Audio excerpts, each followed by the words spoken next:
There are times I found it hard to speak, like Lucky.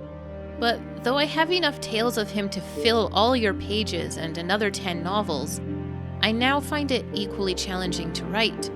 My hands yearn to release every memory spinning through my head, yet so many of Lucky's stories are the ones I should never tell. The dangerous, sad stories few would believe. Tales of warlocks and woes and our steadfast little wolf overwhelmed by it all. Certainly I will fill most of your pages with stories of Lucky and Matilda, each one more beautiful and heartbreaking than the last, but I have a story of my own to write first.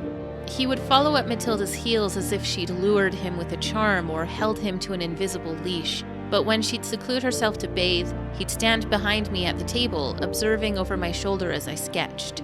I always knew he was there from the scent of cedar and Duchess on his clothes, but he was usually quiet and content to let me draw as I would, and he was the only one I didn't mind watching as I did. One evening, he sat beside me while I finished the details on a drawing of our sorrel mare. He leaned in to admire my depiction of Duchess's sweet, gentle brown eyes, and to slip my pencil from my hand.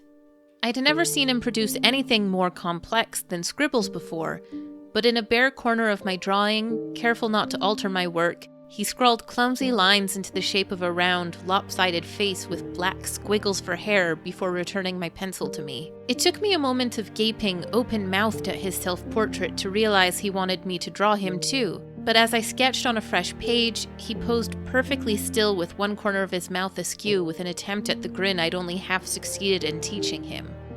That drawing looked much like this one by the time Matilda finished her bath and I whisked my sketches upstairs. Lucky returned to shadowing my sister as if our exchange had never happened, lying across Matilda's feet as she took up her knitting by the fireplace. She ruffled his ebon hair and laughed that he was just like a wolf pup.